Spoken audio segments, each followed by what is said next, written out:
You're doom scrolling at 2 a.m., your situationship just left you on red again, and you're quietly spiraling about whether you've peaked. And someone in the comments is like, just read Marcus Aurelius, bro. And you're thinking, who is Marcus Aurelius and why does everyone quote him like he's an influencer? Here's the thing. Marcus Aurelius was a Roman emperor, like the most powerful man on earth. And instead of posting about his wins, he kept a private journal, literally just talking himself down from the edge. The man had an empire to run, and he was still like, okay, but why am I so in my feelings right now? That journal became a book called Meditations. Today, we're breaking down Stoic philosophy, but the way it was actually meant to land. Not dusty, not pretentious, just brutally honest advice for people who feel everything but pretend they feel nothing. Let's get into it.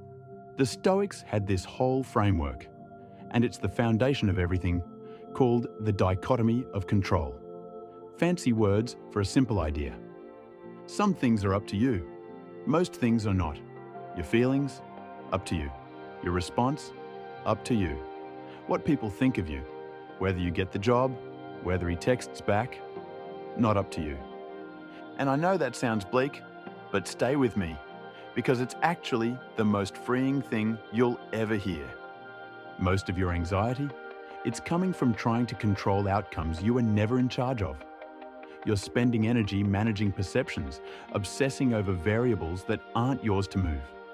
The Stoics would look at your screen time and say, bestie, you are suffering over things that aren't even in your lane. Epictetus, who was literally enslaved, by the way, which gives his advice a completely different weight, said that freedom isn't about having no limits. It's about knowing exactly where your power begins and ends and refusing to waste yourself on the rest. That's not giving up, that's precision. Here's one that stings a little.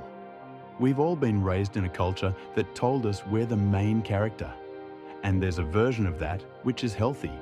Believing in yourself, advocating for your needs, not shrinking.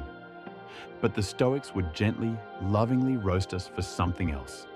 The delusion that the universe is organized around your inconvenience. When someone cuts you off in traffic, they're not doing it at you. When a plan falls apart, the world isn't targeting you specifically. Marcus Aurelius wrote about waking up every day and reminding himself that he would encounter difficult, selfish, inconsiderate people, and that he shouldn't be surprised by any of it. Not because people are trash, but because people are people. Complicated and self-absorbed and scared, just like you. The moment you stop expecting life to treat you like a protagonist in a feel-good film, you stop being constantly disappointed. The world becomes more interesting and less personal. That's not pessimism, that's clarity. Okay, this one sounds dark, but I need you to hear me out. Memento mori, Latin for remember that you will die. The Stoics meditated on death, like regularly, on purpose. And before you close the tab, this is actually the hack. When you remember that time is finite, genuinely finite, not just as a concept, but as a reality you sit with, suddenly a lot of things stop mattering so much.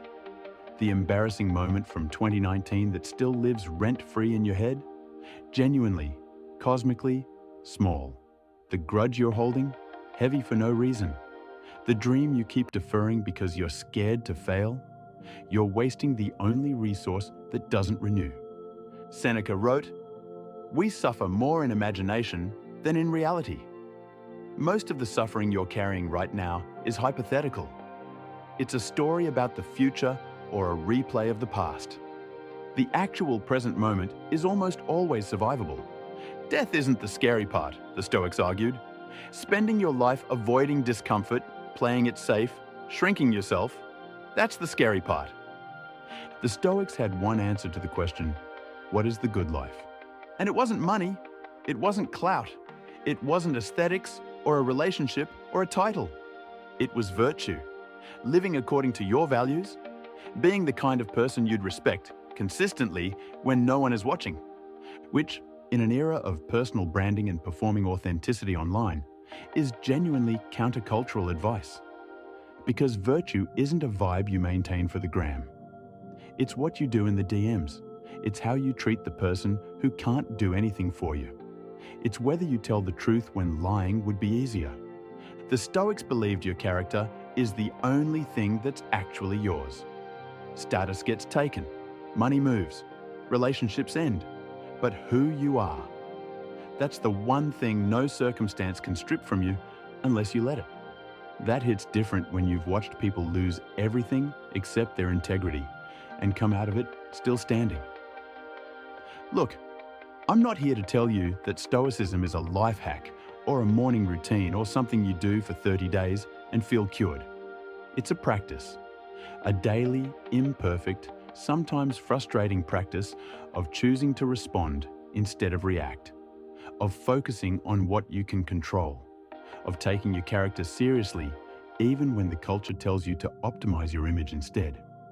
Marcus Aurelius had every reason to be chaotic.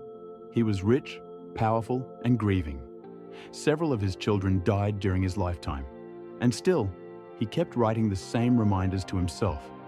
Be good, be patient, focus on what's yours to move.